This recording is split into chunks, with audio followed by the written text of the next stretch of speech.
ते ब्रह्मांड नायक राजाधिराज योगीराज प्रब्रह्म श्री संत सद्गुरू ब्रह्मांड नायक बाळूमामांच्या नावानं चांगलं हालसिद्धनाथांच्या नावानं चांगलं. नमस्कार प्रेमळ भक्तांनो, कशा आहात सर्वजण? आशा व्यक्त करते स्वस्त असाल, मस्त असाल, मामांच्या सेवेमध्ये रममाण असाल. तर काल मी तुम्हाला सांगितलं होतं की मी एक नवीन यूट्यूब चॅनल काढलेलं आहे. त्या चॅनलचं नाव आहे स्वामींची कृपा. तर त्या चॅनलला सर्वांनी सबस्क्राईब करा. त्या चॅनलवर सुद्धा सेवेचे व्हिडिओ येणार आहेत. आता श्रावण महिना आलेला आहे. आपल्याला भरपूर अशी स्वामींची, मामांची आपल्याला सेवा करायची आहे. आपल्याला सेवेचा साठा करायचा आहे. आपल्याला पुण्य हे कमवायचं आहे. तर बघा, आपल्या श्रावण महिना हा सर्वात पवित्र महिना मानला जातो आणि या श्रावण महिन्यामध्ये आपण खूप सारी अख्खा एवढा 1 महिना आपण खूप देवाची सेवा करतो, खूप देवाची भक्ती करतो. तर मी श्रावण महिन्यामध्ये कुठली सेवा करायची आहे, काय करायची आहे, हे संपूर्ण माहिती, नियम मी तुम्हाला सांगणार आहे. त्यासाठी आजच्या व्हिडिओमध्ये मी एक महत्त्वपूर्ण अशी माहिती घेऊन तुमच्यासाठी आलेली आहे. बघा, आता 15 दिवसानं श्रावण महिना तर सुरू होतो आणि श्रावण महिना सुरू होण्याच्या अगोदर आपल्याला काही गोष्टी करायच्या आहेत, काही कामं करायची आहेत, जे मी तुम्हाला आत्ताच करायला सांगणार आहे आणि आत्ताच आपल्याला करायचे आहेत. जेव्हापासून तुम्ही व्हिडिओ बघत आहात, जर तुम्ही आज व्हिडिओ बघितला, आजपासून तुम्ही त्या कामाला लागा. जर उद्या हा व्हिडिओ बघितला, परवा बघितला, जर 4 दिवसांनी हा व्हिडिओ बघितला, त्या वेळेपासून तुम्ही ती कामं करायची आहेत आणि तरच ही कामं केली, तरच तुम्हाला आपण जी काही सेवा करणार आहोत, ती ती सेवा केल्याचं पुण्य तुम्हाला मिळणार आहे, अन्यथा तुम्हाला मिळणार नाही. तर ती कामं काय आहेत बघा, तुम्हाला करायची आहेत. सर्वात महत्त्वाचं मी सांगते, मी तुम्हाला बोलण्या अगोदर क्षमा मागते, परंतु तुम्ही हा नियम पाळाच आणि गरजेचं आहे. बघा, श्रावण महिना 8 दिवसापासून सुरू होतो म्हटल्यानंतर 8 दिवसापासून अगोदर तुम्ही मांसाहार हा बंद करा. ही चूक तुम्ही कृपया करून करू नका आणि यावर मला कमेंटसुद्धा करू नका. का तर आपण जे खातो ते 72 तास आपल्याला पचायला लागतं, आपल्या शरीरामध्ये राहतं असं म्हणतात.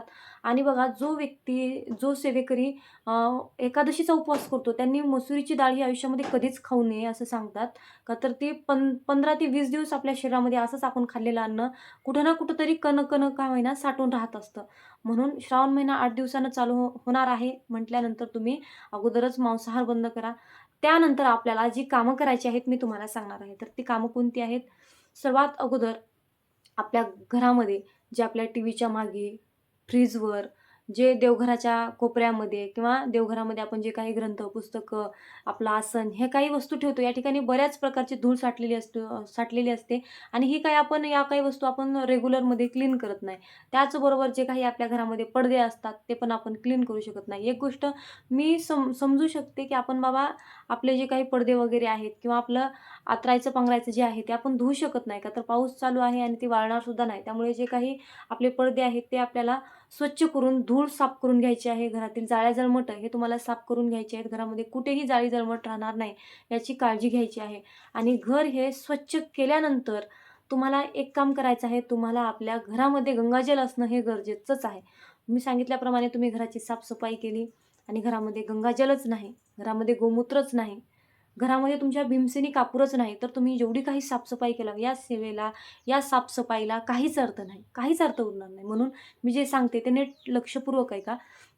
श्रावण महिना चालू होण्याच्या अगोदर आपल्याला आपलं देवघर हे स्वच्छ क्लीन करायचं आहे. देवघरातील देव हे श्रावण महिना चालू झाल्यानंतर पितांबरीने घासायचे नाहीत, तर श्रावण महिना चालू होण्याच्या अगोदर देवघर हे स्वच्छ करून, साफ करून घ्यायचं आहे. देव हे पितांबरीने स्वच्छ चकचकीत करायचे आहेत. सॉरी. आणि त्यानंतर तुम्हाला जी काही घरामधले आपल्या फ्रीज असेल, फ्रीजमध्ये सुद्धा आपल्या बऱ्यापैकी घाण साठलेली असते.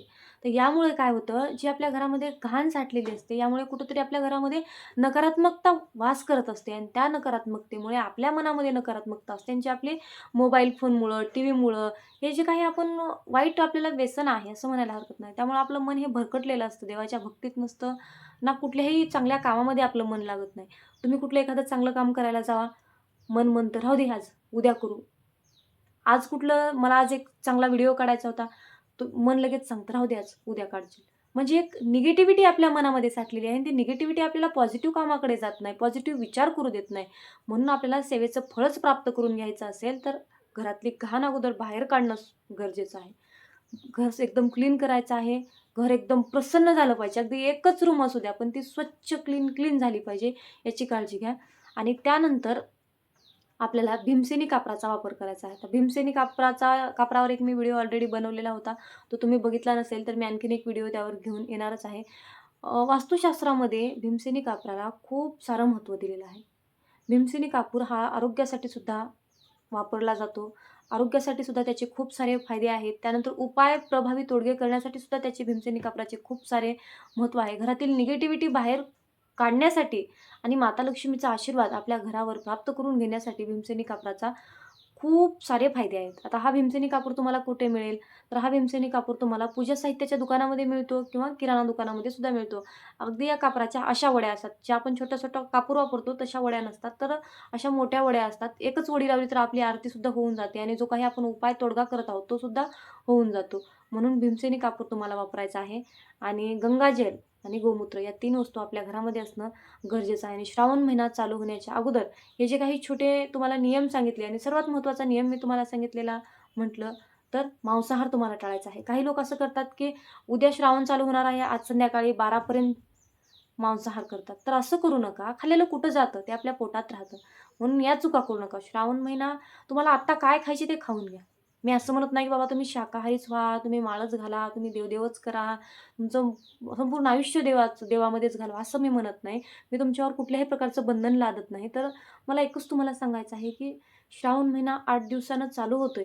म्हणजेच तुम्ही आत्ता मांसाहार बंद करा आणि मी मुद्दामच हा व्हिडिओ लवकर बनवलेला आहे. तर तुम्हाला हे मी सांगण्यासाठीच मुद्दाम हा व्हिडिओ लवकर बनवलेला आहे. तर हे जे काही नियम मी तुम्हाला सांगितले, ही जी काही मी छोटी-छोटी कामं तुम्हाला करायला सांगितली, ती कामं तुम्हाला करून घ्यायची आहेत. आणि मग आणखीन आपल्याला सेवा माहिती व्हिडिओ, महती व्हिडिओ आपल्या चॅनलवरती येणारच आहेत. त्यावर सुद्धा व्हिडिओ येणार आहेत. त्यासाठी आपल्या चॅनलला सबस्क्राईब करून घ्या आणि आपलं जे काही स्वामींची कृपा हे चॅनल आहे, या चॅनलला कृपया करून सर्वांनीच सबस्क्राईब करा. पुन्हा भेटू नवीन अशाच एका व्हिडिओसोबत माझ्यासोबत. तोपर्यंत जय बाळूमामा.